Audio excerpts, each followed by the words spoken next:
G'day, I'm DaveTTC and this is Dave's Cave. On this week's episode, we're going to have a look at setting up the roller and how to use a jig on the roller for doing repeat work or multiple work. In this case, I'm looking at pens. I have some pens that I do for a customer and I usually do them in batches of 20. So we'll have a look at what I do so that I can have repeatability nice and easy using a roller. Similar thing could be done with the chuck. I need to make some kind of mandrel or something. Actually, I have a mandrel, so yes, I could use a mandrel to hold the pens and use spacers so that I can do more than one at a time. But today, let's pop over to the laser and have a look at the roller. Just one thing before I go there. Please like, subscribe, and watch to the end. Please watch to the end. Next week, this is Tyler's drink bottle. He wants it customized. So next week, we're going to have a look at that. But this week, we're going to look at the roller. And if you hang around to the end, I'm going to show you a simple trick what to do with your honeycomb when you're using the roller if you've got a Lasermatic 10, 20, 30, any Lasermatic. But the principles here, as far as the roller, will apply to pretty much any laser work. So let's go over there and see what we're doing.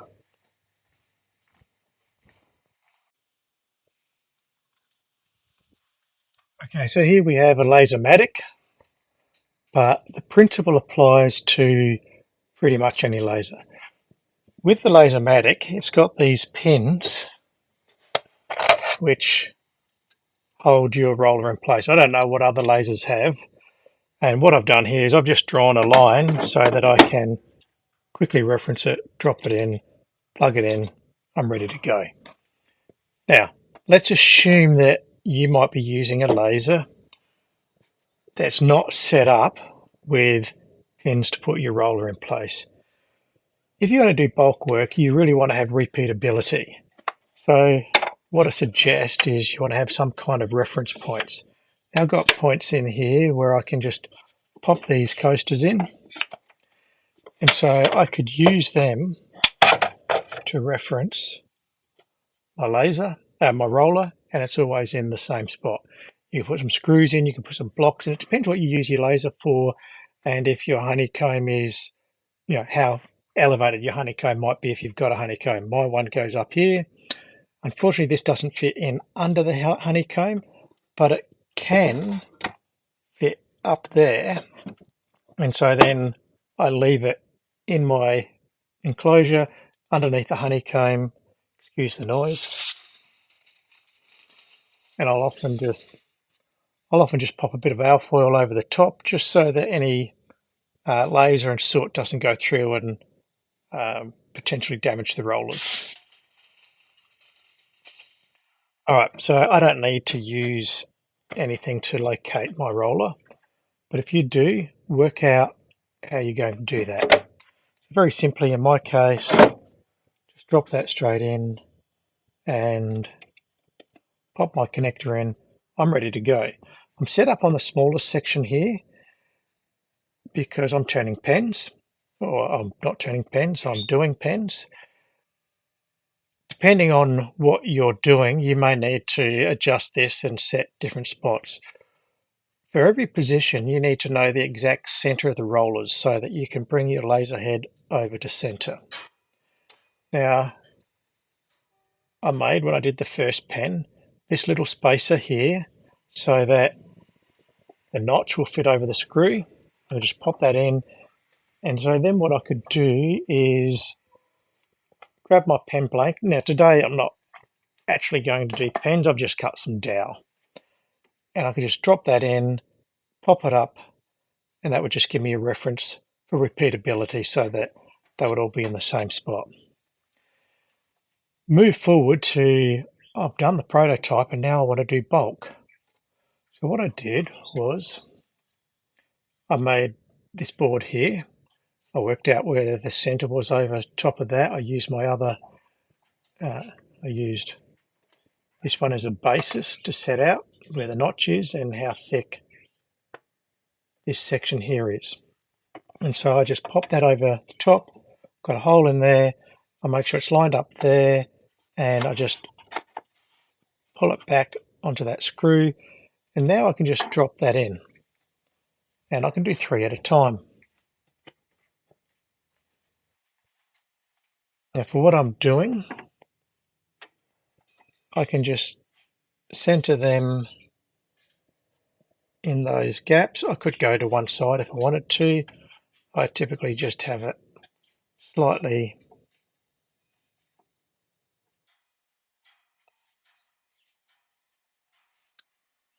off one edge, and at that point there I'm ready to go. Something else I do, I home at the back, because if this is lowered down,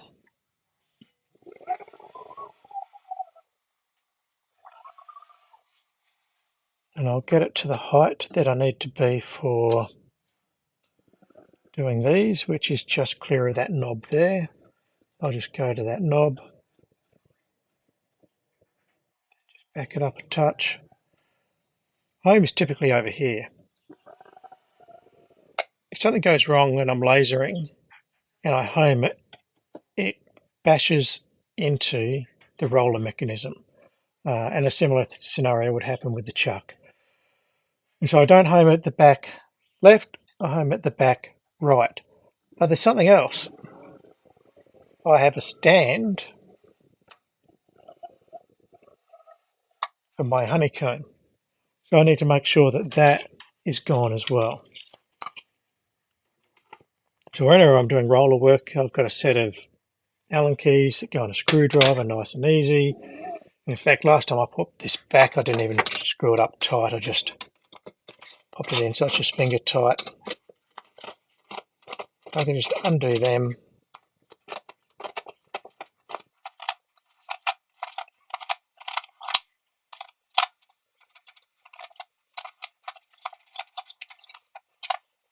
Make sure that back one just needs. There we go, got it. Now I can just lay that over, and I know that if something goes wrong with my job and I've got a home, I've got to reset up, I'm not going to bash into anything. So at this point here, we're set up. I can just pull these in and out as I need to go. Let's just have a look at actually running the job. So we don't need that on yet. We'll pop over to the computer and I will share my screen with you. We are recording and just going to make sure that we're not connected to my AirPods, which are going flat. Okay, better make hay while the sun shines. All right, I've set up the exact position where the center of that first groove, the center of that first hole. 39 by 51 is the size of my, the circumference of my dowel or pen. That's what that is there. And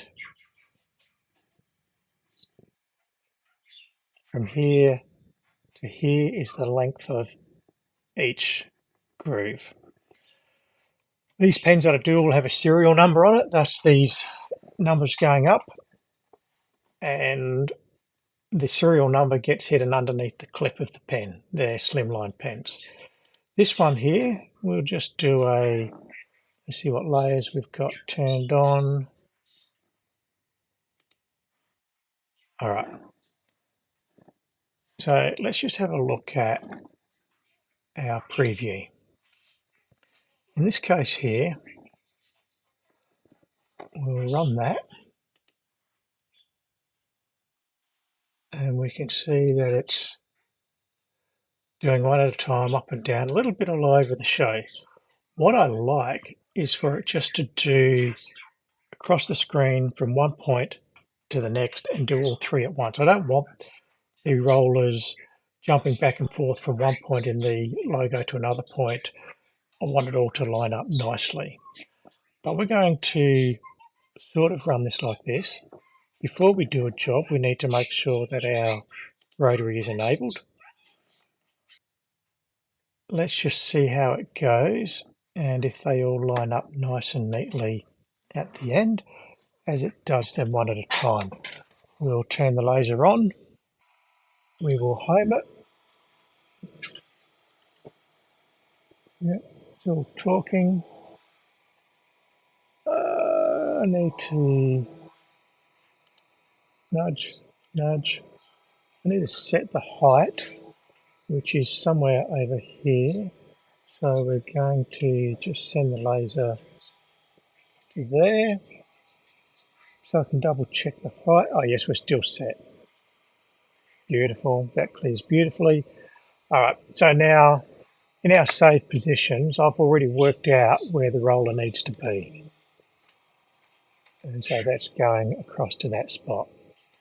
But ultimately, what I did was I used the fire button and I just kept nudging my laser till I got to the spot which was center, and I worked out how close I wanted to be to here. This was close enough for me.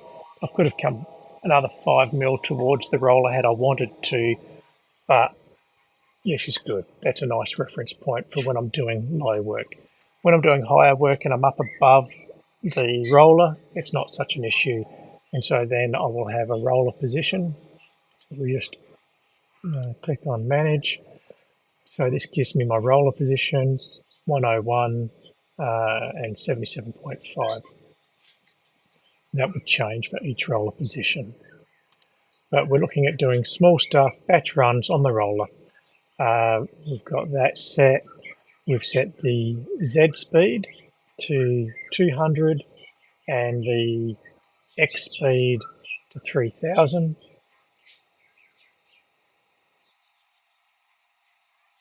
And my nudge is 10mm. All right, let's go for it. Let's see what happens. I'm going to leave the hood up so you can see all the smoke. Once again, normally I'd have it down.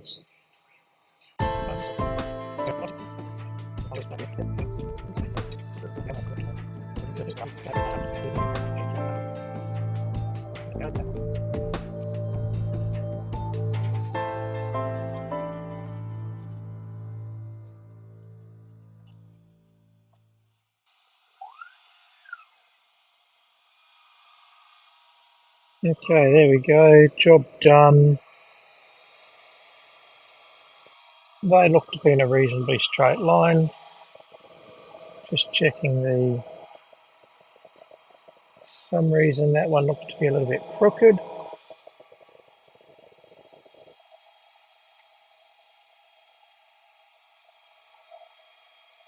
Yeah, the writing on that first one, it may have been catching, it might have been too close to the edge.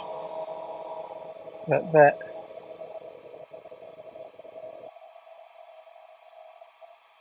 yeah, there definitely looks to be some inconsistencies there in the size. These pens aren't generally held side by side, and people generally only buy one. Excuse me. Generally, people probably only buy one pen. They're not comparing them one to the other. So that probably would have picked the inconsistency. I don't know why the inconsistency.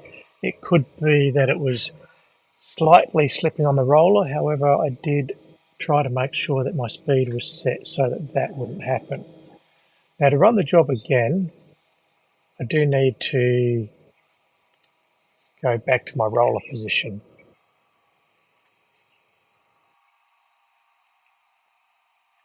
I have it go up to the top at the end of the job just so that my laser's out of the way and I'm able to get my pens or whatever the job is out and put the next lot in. So let's just try this again. So this time we recall it was set on bitmap, and so it's just going to scan across and do all three at once.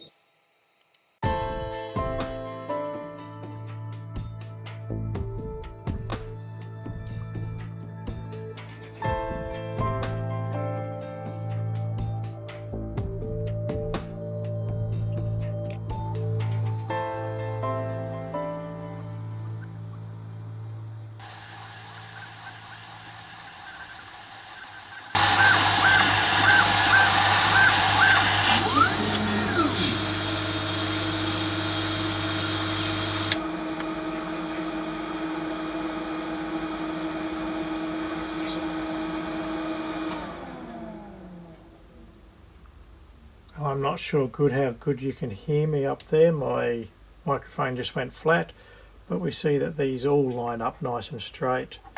And just having a quick look, that looks good.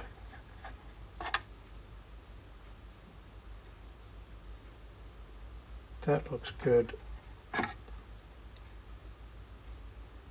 And that looks good. Yep, they all look very consistent this time, which is good. That there is how I set up for doing repeat jobs.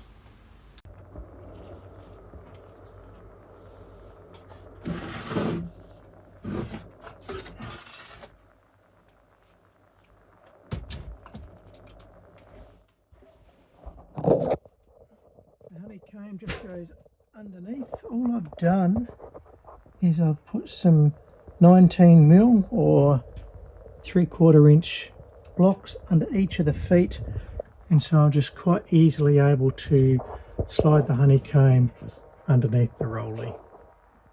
That's my little free tip for any of you who happen to have a Lasermatic. Well, if you're here now, that means you made it to the end. Congratulations, and there you go, free little tip. Sorry about the microphone going at the end, I've recharged. So being able to just slide your honeycomb underneath your laser, and it doesn't work with just a Lasermatic, any laser, if you're able to just pack it up that little bit. If your honeycomb is something that you want to be able to take in and out, you can just slide it in underneath your laser. It makes a good little spot. Took me a while to think of that, and I was always trying to think, where do I put this thing? And I thought, just jack that up a bit. So that was easy. Anyway, once again, thanks for watching. Please don't forget to like, subscribe, watch to the end. Well, I hope you did. Next episode, as mentioned, will be hopefully the one doing, it's the same as a tumbler, it's a drink bottle, anodized aluminium. This is one for Tyler, to one that he wants. So thanks for watching. See you next time. Bye for now.